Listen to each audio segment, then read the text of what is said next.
On the premiere episode of my podcast, we have Naomi Watts, actress, film producer, and entrepreneur. In this episode, we discuss the story behind her acting career, how she built her own business, and I give away my tips to the perfect antipasti platter.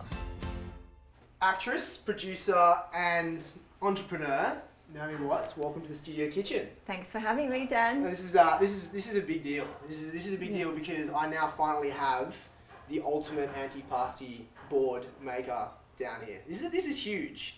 I've been over to your house twice now, and both times you've told me you've got the board. I've got that one handled. Yeah. I do. I'd love to do a good spread of pre-dinner bites. Yeah, no, you nailed it. Well, I've gone to DeParlo's. I'm going to give DeParlo's a massive shout out because you said earlier as well. Yeah, I know that one in the East Village, Fantastic. or Nolita, is it? Yeah, down there, like fantastic Italian family put together best little deli style thing. So, on today's show, team, we're going to teach you guys the essentials to the perfect antipasti board, and of course, hear from Naomi about her story, what she's doing, and things that I want to know about the industry that you're a part of.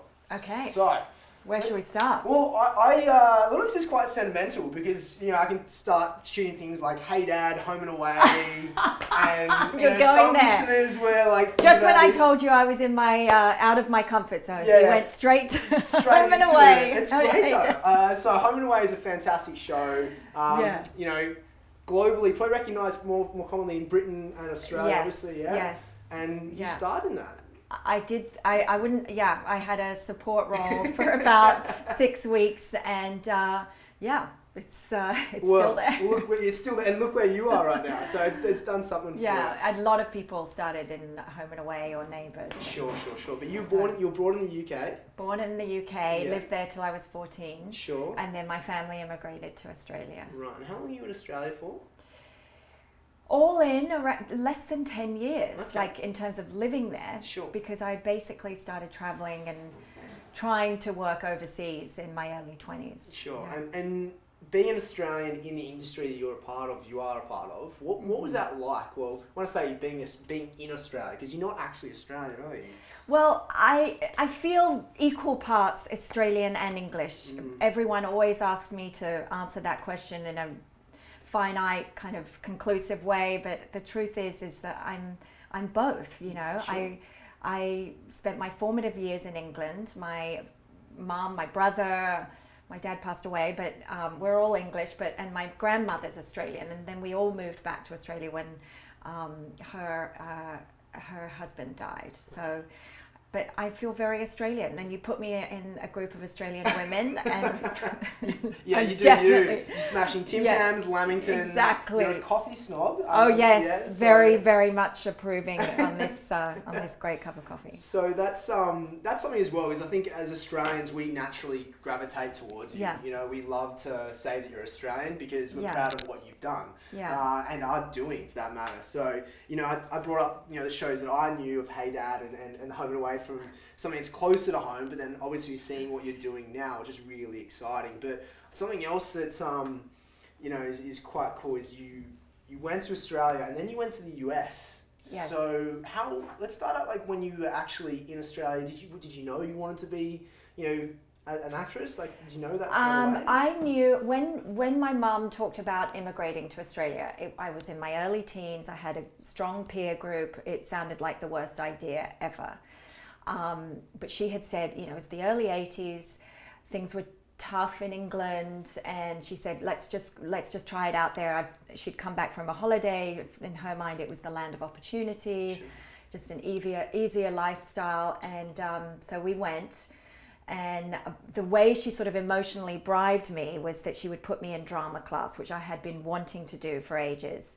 And that was sort of like, oh, okay, maybe I can get something out of this after all. Sure. And the first time we got there, the first few weeks we got there, I was like, oh, this is a bit scary. We drove past the school that I was going to be going to, and everyone had very short uniforms. It didn't look like the right place for me to go to school, because I'd come from England where below the knee length skirts, high socks. The whole thing. Oh yeah, very strict.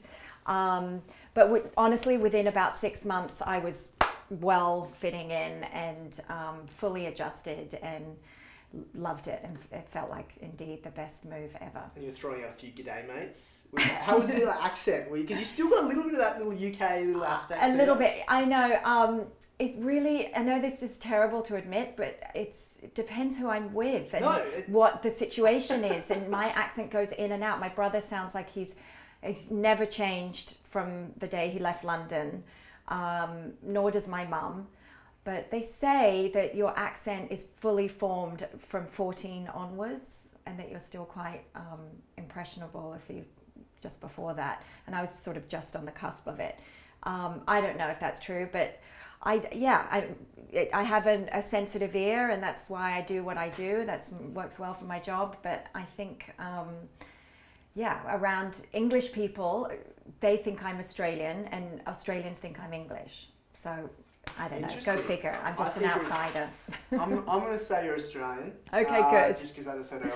But I haven't got an Australian passport. Yeah, see, they've declined me. I'll have to speak to Milena about that. Okay, can you get on that case? Yeah, I know a girl who may. You've got an inside connection. The fact that we use you in marketing material. And they do anyway. Yeah, exactly. We'll just claim you. Okay, so I being in the industry you're a part of, it is very competitive. Yeah. And it is very hard to get that first initial lift off.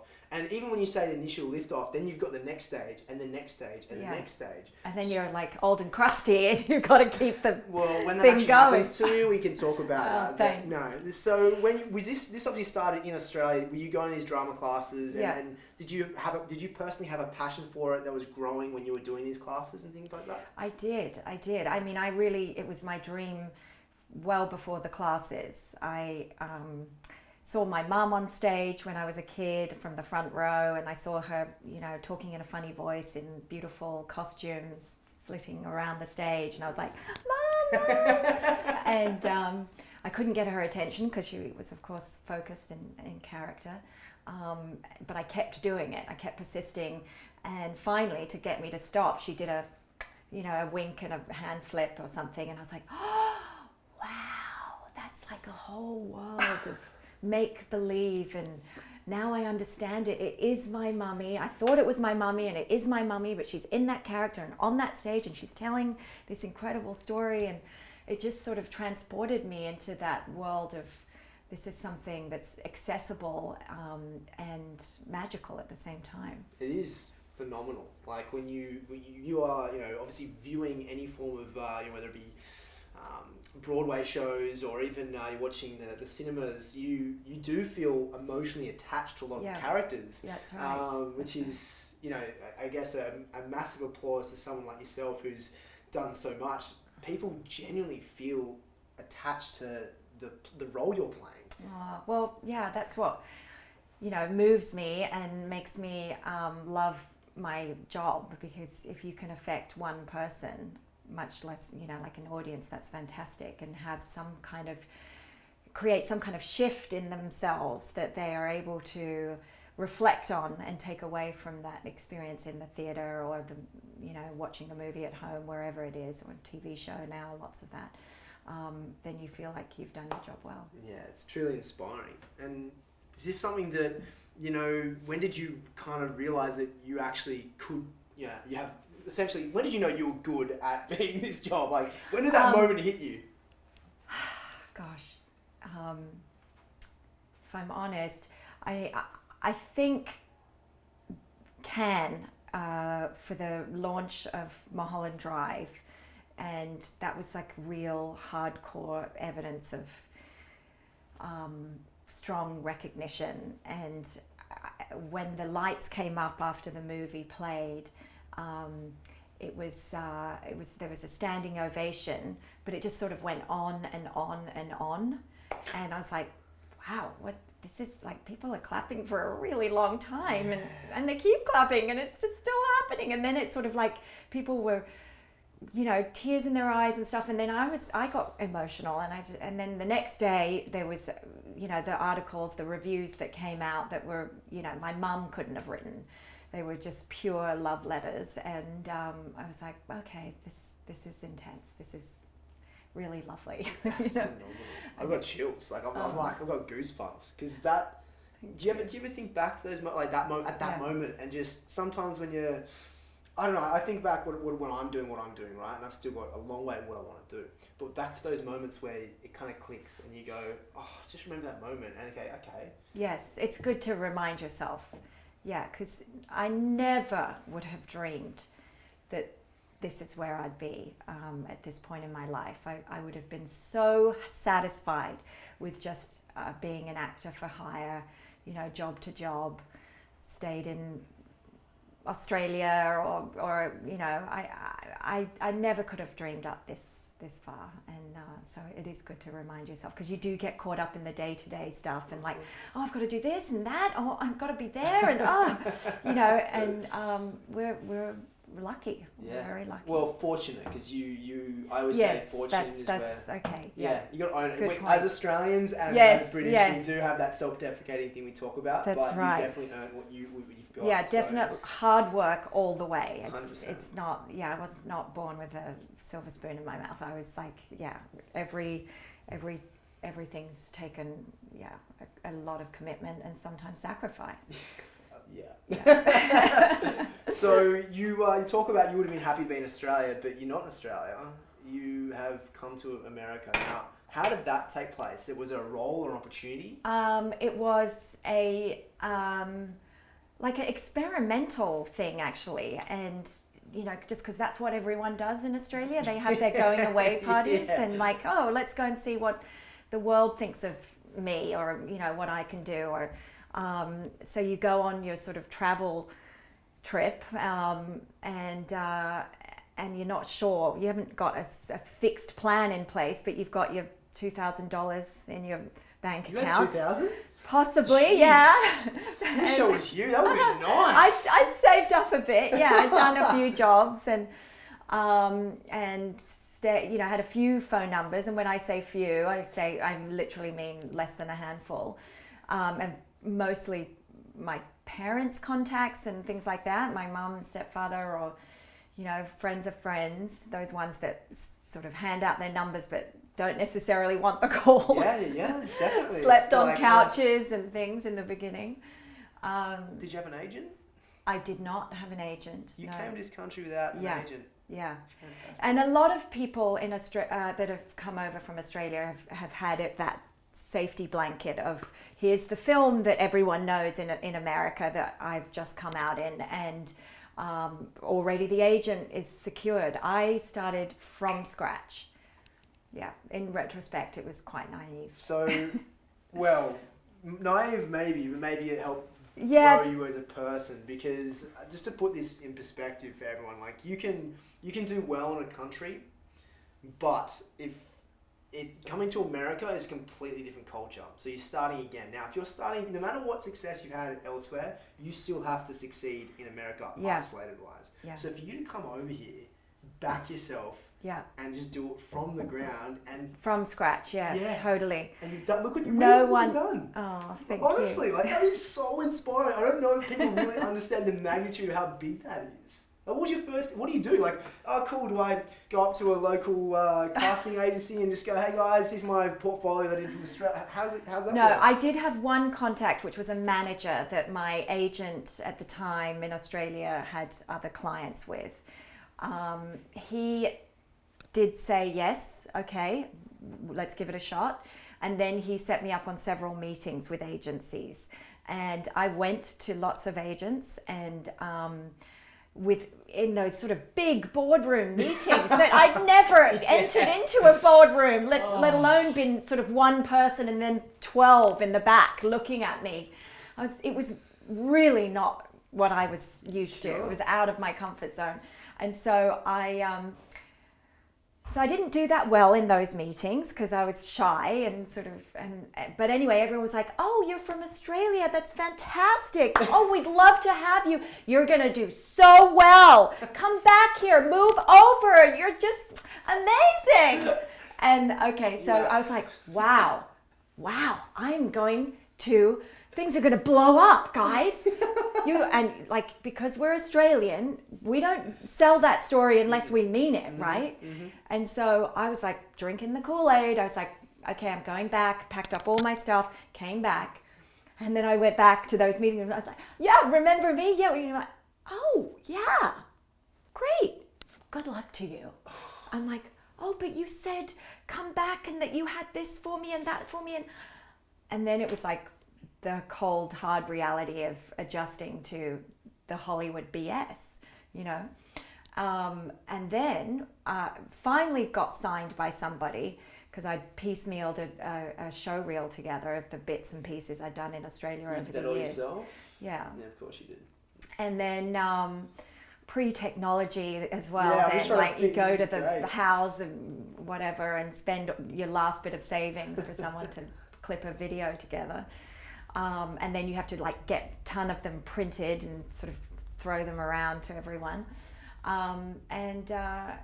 And then, yeah, that's why I really lived under the radar for a good 10 years before the Mulholland Drive part. Well, we're going to get onto that in a second, and you're just going to hear, because that is just, that like, it's just so inspiring. As an Australian coming over here, there's so many things I can tell you that I relate to on that. Right, and seeing where you are right now, it's just to me going, yeah, okay, awesome. So we're going to hear from one of our sponsors, and we'll come back and hear the rest of that story. Okay, good.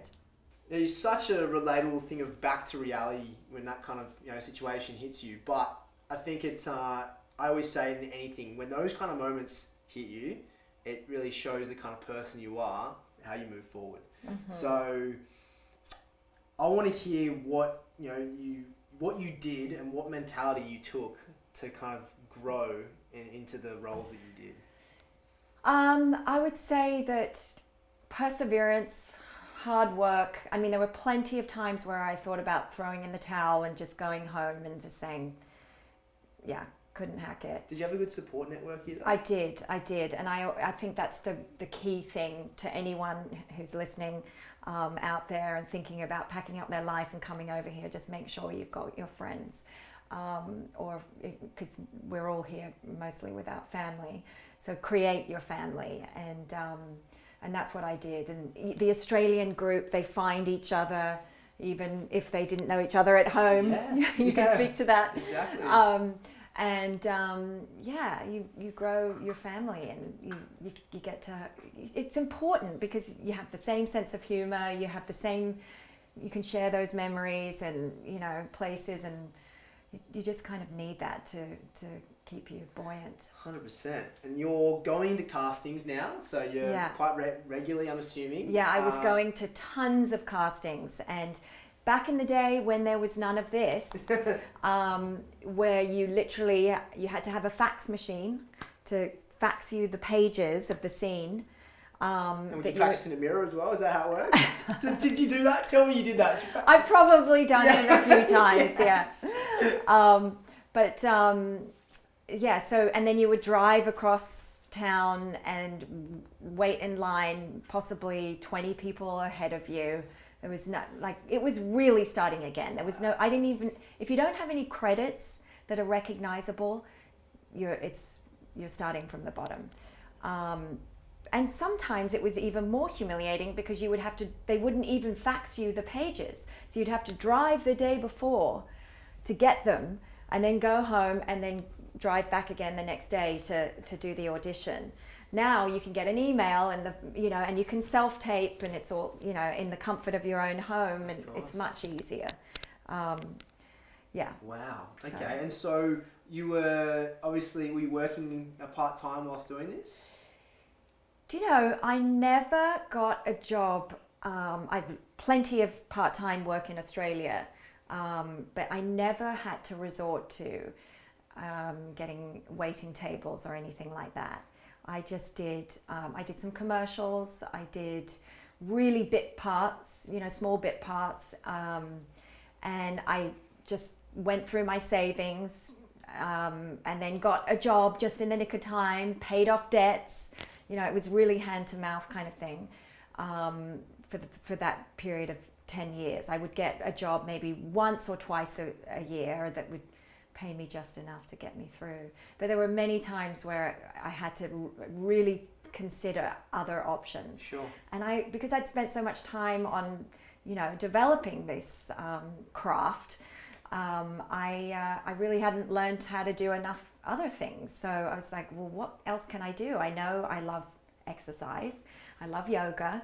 I thought about becoming a yoga teacher. I was on the verge of getting certified. And I love to travel. But I don't know, I just as I was about to throw the towel in every time, I just found myself land on my feet. And thank goodness for that. And what was that moment like for you mentality-wise? Because, it can be, gut-wrenching to have no. Ooh, totally. Yes. No, Totally. no, yes. Hard, really, really hard. Thin-skinned I became.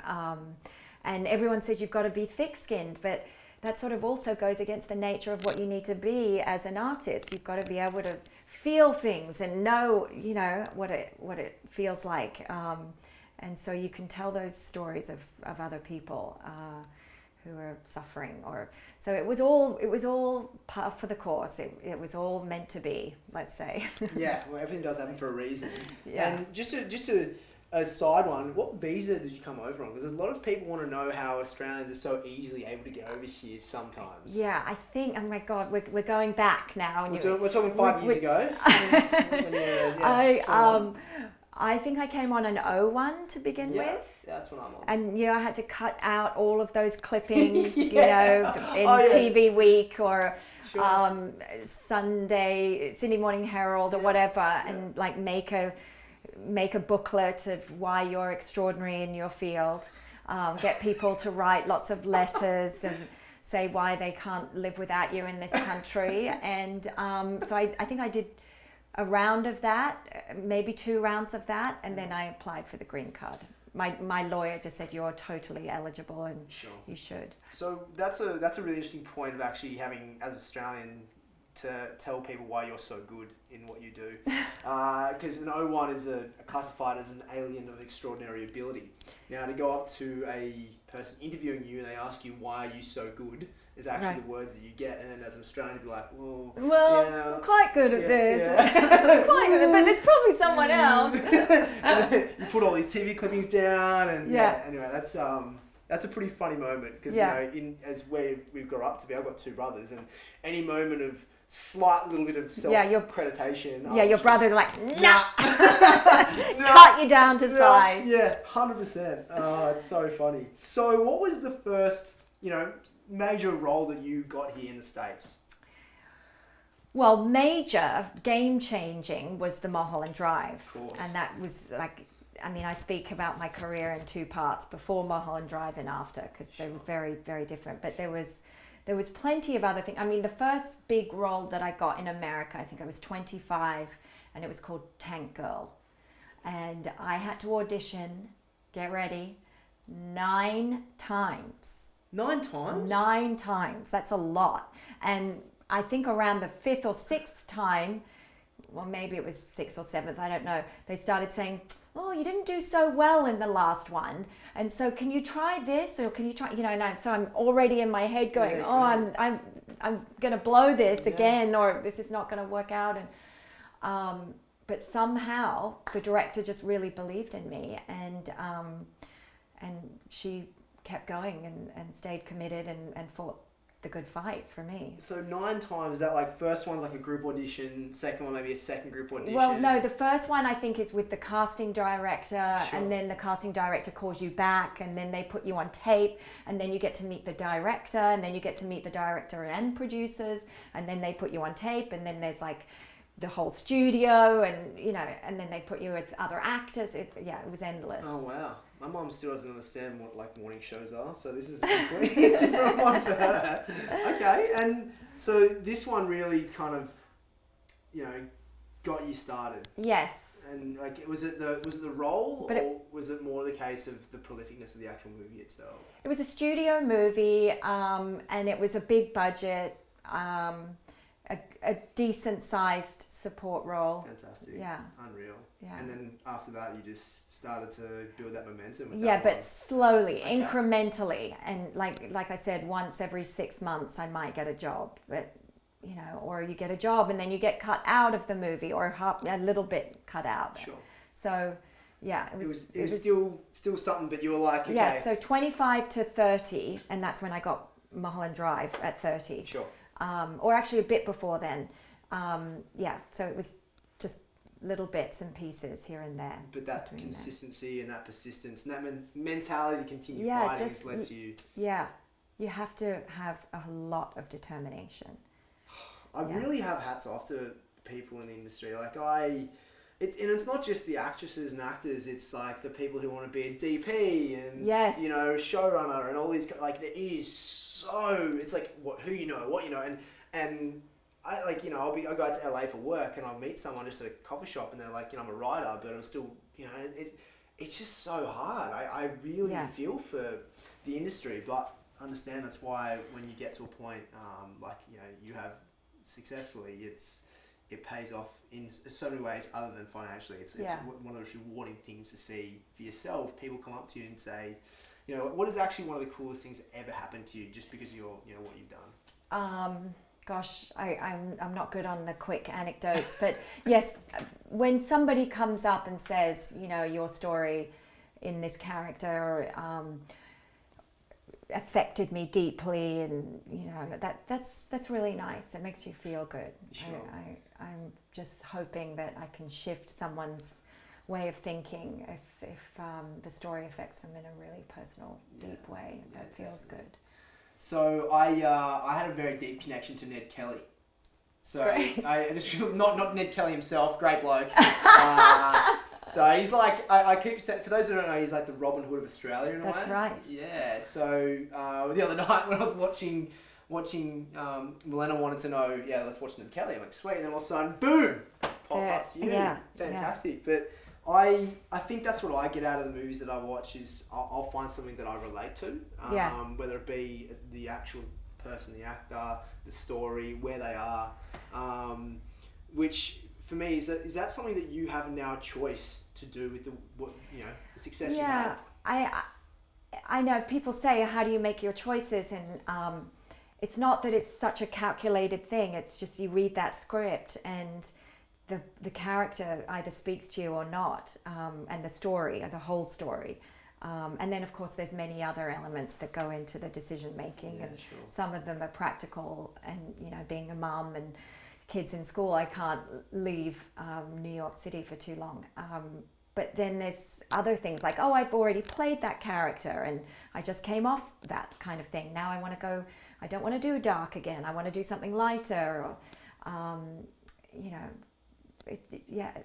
There's many things that go into the decision making. And like you are focused on your health as well, as you spoke about with the wellness that you do. And so is that something now that you know, after your 30s and you started to get into a very routine or sustainable routine environment, did you really start to be conscious of that more often? Well, actually my mum, from the, you know, back in the days when we were kids, always liked to cook in a healthy way. Awesome. Too much so. Sometimes I remember the bread. You know, you could build a house with it. Sure. Yeah, gang. Solid. That was in the 70s. You know, when it was all cool to eat healthy, crunchy granola kind of food. And then I guess from living in Australia, where great produce is available, and being an outdoorsy culture. You always like, you know, you like exercise, you're going to the beach, so, you know, things work well together. and then you just find a way to eat healthily when you're exercising. You want to treat your body well. And then, and I actually, because I was raised, you usually crave the foods that you were raised on. Because I was raised on healthy food, I mostly want to eat healthy. It's the only time I eat really junky, bad food, and I don't say never, I never say never, is when I'm really tired and on a set, you know, and you're there for too many hours in the day, and that's when you just turn to the garbage. All bets are off. Yeah, emotionally just like, I want anything. Exactly. Speaking of anything, we've got some very special goodies here. Now, as we said earlier, you are the queen of putting Antipasti together, as I know firsthand, because I've been over twice to cook and both times didn't touch the starter. So we're going to get started on this. We're going to get to a break first, and we just hear from one of our sponsors. We'll get back to you putting together an amazing spread. Great. Okay, back. So, team, my fun facts when it comes to creating the perfect antipasti. So there's a couple of things you definitely need. You need cheese. It's a given. Yeah. 2 types of cheese at a minimum. 1 soft, 1 hard. So, Naomi, we've got a beautiful, lovely mozzarella here. So mozzarella and also a pecorino. So, I love a pecorino. Oh, so actually, usually if you go to a deli, because they'll shave you off a piece for you to taste first. Yeah. It's a great hot tip. And I'll tell you what, the one that I got today, it was like honestly half the size of that. So I've very cheesed up already. So we've got 2 types of cheeses. We've also got 2 types of meat. We've got a nice salami and of course here prosciutto. So both of them because I got it from an Italian deli who sourced it from Italy, they're very specific to the way that they put them together. So 2 types of cheeses, 2 types of meats, some bread to soak up all the goodies and the fat, a dip. So we've got here some of our roast garlic hummus from Charlie Street, and a little bit of sweet touch and some colour. We have the fruit. So now it is time for the queen herself of antipastis to put this all together. So what do we do? How does this work? Okay, well, I would have done a couple of things differently. I'm already in trouble. This is great. Yeah, hit me up. What do you got? Okay, no, I love all this. I love a slab of a board, and I like this color difference. I like to use one of my fig leaves from my ficus plant. Of course. Which we have grown to quite a size now, so it's always good to chop one off and just create some nice background, but we'll go with the contrast of these 2 boards. That's definitely an Australian or an UK backhand sledge. That's a really nice way of saying you suck at putting your contrast of chopping. No, I actually like it. I like it. But I'm just saying what I would do at home. And then this, I've washed my hands, people. Yeah. I don't know. Would you tear this or? I would tear. Rustic. Yeah. I like rustic as well. 100%. But okay. Oh, I don't want to make a mess. I'm playing assistant, so you tell me what you want. You take this away. Yeah. I got you. Please. And just tear with your hands like that. Okay. Is that what you would have done? 100%. Okay. I'm now I'm kind of coming back at you with little slices. Yeah, I know, right? I can feel the attitude slicing into me behind me. Okay, so I don't know how to tear it in a pretty way. No, there's no pretty thing about mozzarella. Yeah. You just kind of get into it. I mean, let's be real. You love burrata, right? I love burrata. Yeah. Do you have a favourite place in the city you get it from? Or like even a restaurant you have it at? Well, Italy. Oh yeah. Can't lose there. Yeah, I should have thought about restaurants. No, definitely not. Why not? You got Charlie, a chef to chat to. Oh yeah, no, Charlie Street. Hey, Charlie Street, fantastic one. That's a great one down there later. But yeah, no, it's like I think coming here, and I think you can definitely register with this as well. You expose yourself to a whole new world of cuisine because the produce is different.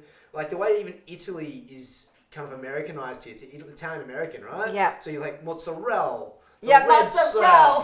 Hey, Belle, hey, buddy, yo, Rocco, you want some sub with these meatballs? Yeah, It's guacamole.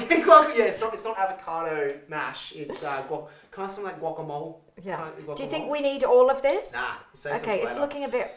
I love it. Ravaged. Hey, but you're the expert here. Oh no. Okay, and then I would maybe pour some olive oil on it. Okay, well you've got some beautiful here brought to you by the Epic Table. Yes, plug because it's mine, so I can talk about Great. that. Oh, you really? You Yeah. did.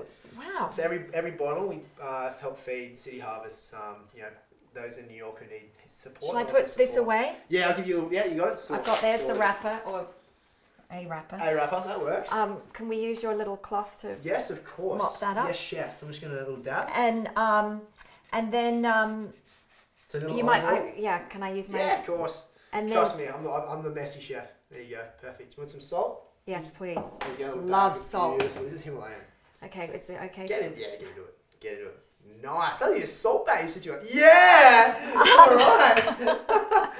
Okay, so prosciutto. Beautiful. And salami. Yep. Oh, we can put this on the outer skirts. I might have put a little sprig of paprika on there. Oh, I think we might have some. That's just for colour. Okay. Hang on. I think it's something. Wow. Oh, yes. No, chef. Uh-oh. I've got some pepper. Is that right? Yeah. All right, this is good. That's better. Yeah, there you go.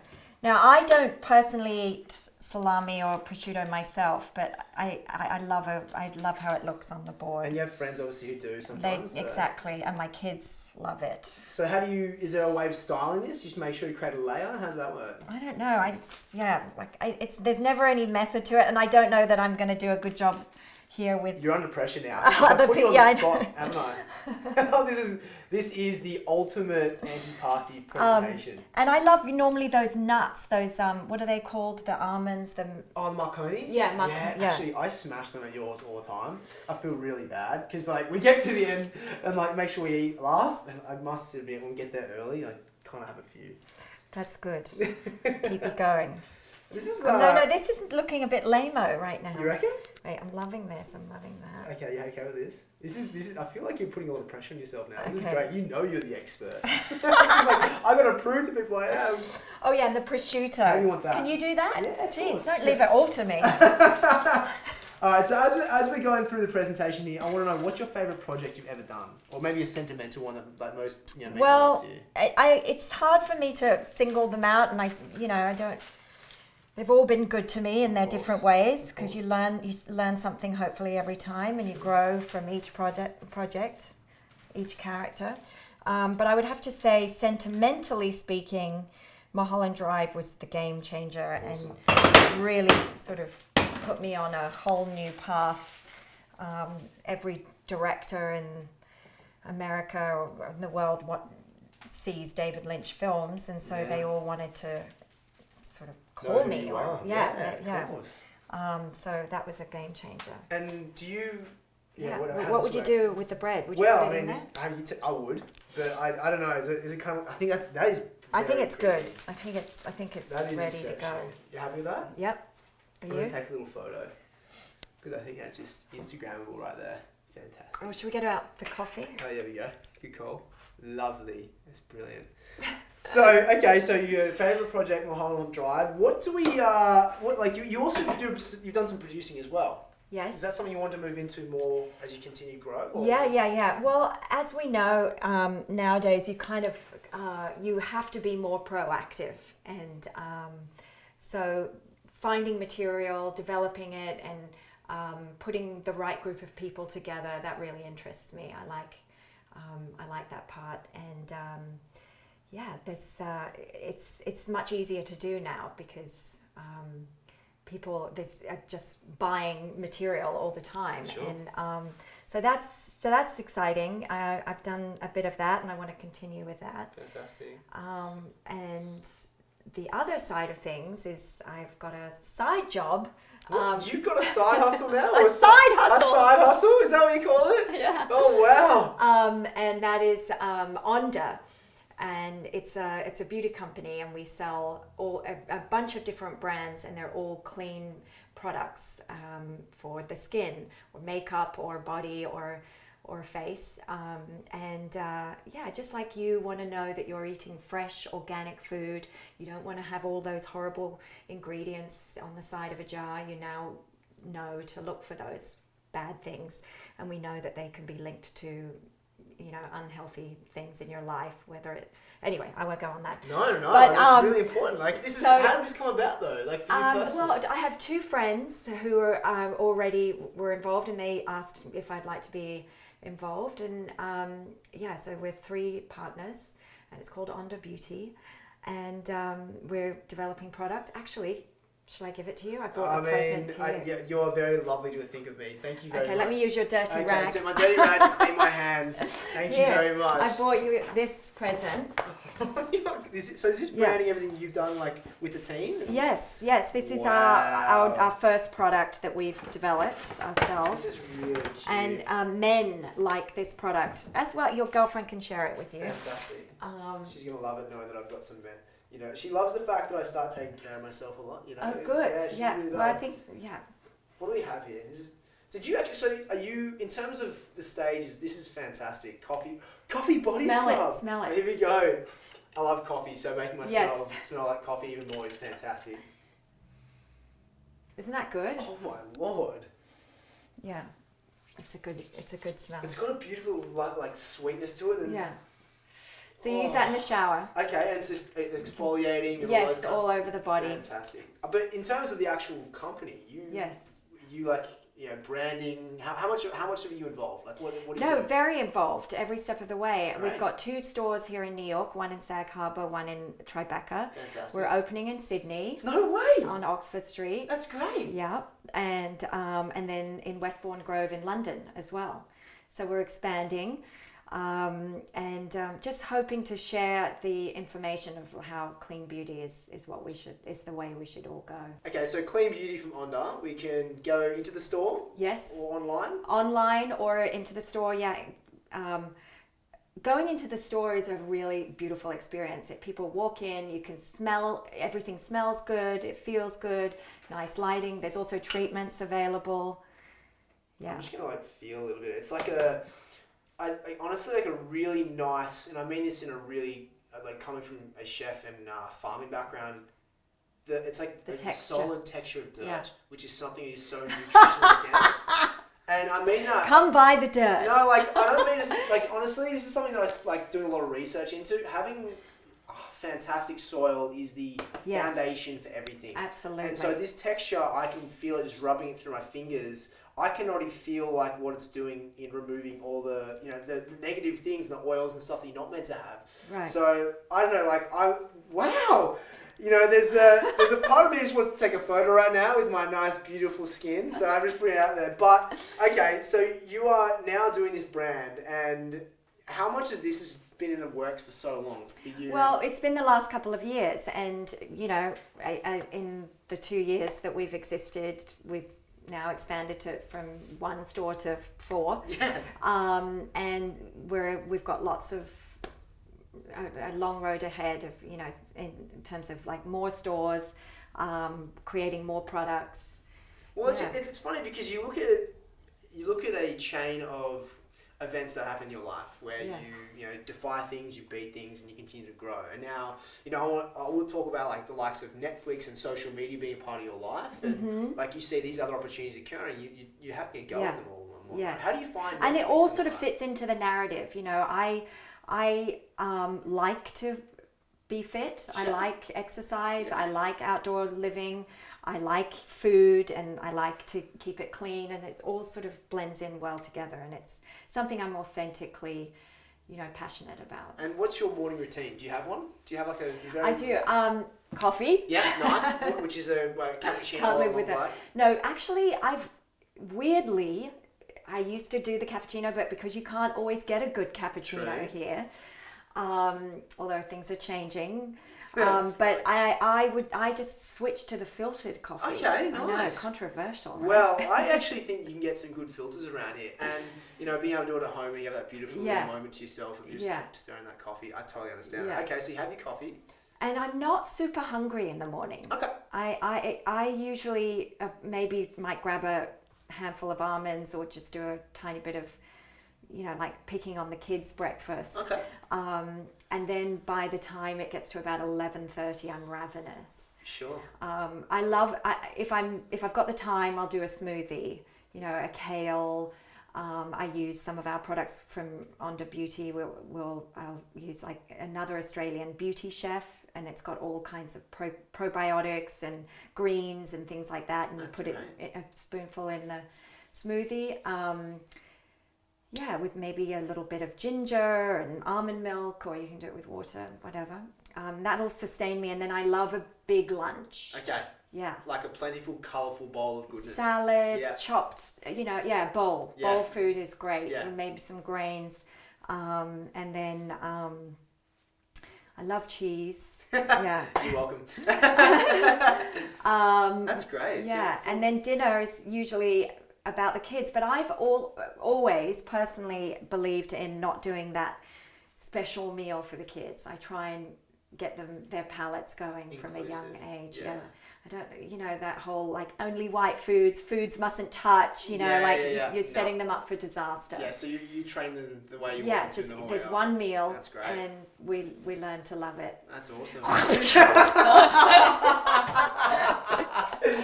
Wow, you're getting into character for something else right now, and that's a great little segue, I must admit. Now, you're doing a very well, it's a little show, a few people know about it, called Game of Thrones.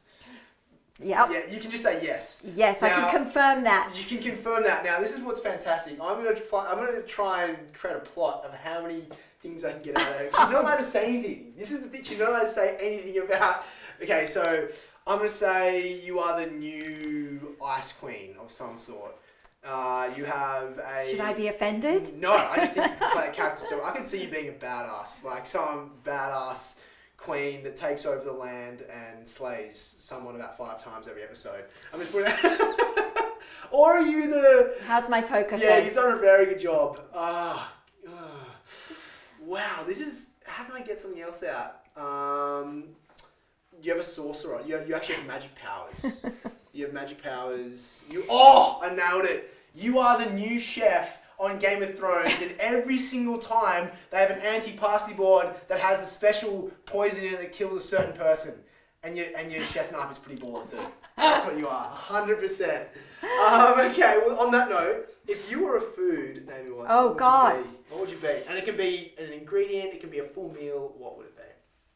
And why? I mean, my go-to is pasta.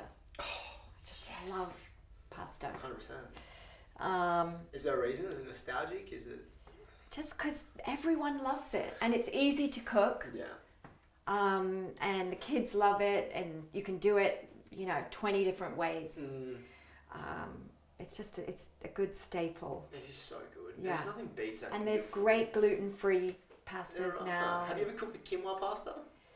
Yes, I have. And I saw your post actually of how to do the triple rinse or something. Or was it double? Yeah, double. Okay. We'll take it easy on people. Triple sounds a bit of an effort, so double. Yeah, okay, sorry. Double rinse. I take that away. Yeah, I took that. I'm taking away the salami. Good note. You're taking away what? All the salami notes. Okay. What else? Oh, and there's also, what's that other pasta I order online? Okay, cut. No, this is Throw that one out. This is good. Keep it going. No one ever sees Naomi under stress. Capello's. What's Capello's? It's available at Whole Foods, and you can get it online, I believe, but it's wheat-free. Sure. And it tastes amazing. You've got to try it. Capello's? Yeah. Oh, they have gnocchis and fettuccine. Okay. I'm not a big gnocchi person personally, but other people liked it. Episode, I'm going to get Capello's to send you. Try it. Yeah, it's going to happen. Okay, great. I'll make sure that happens. Yeah, because it's about $12 a box. Okay. Free stuff. I guarantee Capello's going to be sending you an amazing box of goodies right now.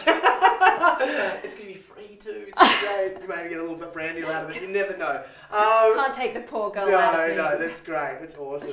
So you guys can find out about Onda at ondabeauty.com. You can go to the website, or you can actually hit up the socials, Onda Beauty NYC. No doubt you've got some of the branding on there as well of yourself, right? Taking selfies, all that kind of good stuff. Exactly. Speaking of selfies, if you want to hit up Naomi herself, it is Naomi Watts on Instagram. Do you do Twitter and all that as well? I don't tweet. No? Just Instagram. I never Facebooked either. No? Yeah. I was late to the party. You were late to the party. Well, I must say, if you go to her Instagram now, the last couple of parts of her grid, you'll see a beautiful photo or video of her having some fun and games on a board night. So, you've got to get that game, guys. I don't think people really understood it, but it's great. Loved it. It's a fun game. Thanks again, guys. So I'm Dan Churchill. You got here Naomi Watts, and we've had a lovely time here in the kitchen. You're learning all about how to put together the perfect antipasti platter, and of course, how this lovely lady is so successful in inspiring so many people. Oh, thanks, Dan. Thanks for having me. Thanks for tuning in, team. Come back every Wednesday where you'll listen in on an inspiring guest, just like Naomi. You'll also get a cooking tip or a recipe from me in the kitchen. If you feel like it, leave a review, and of course, hit subscribe wherever you listen to podcasts to not miss out. Check you soon, legends.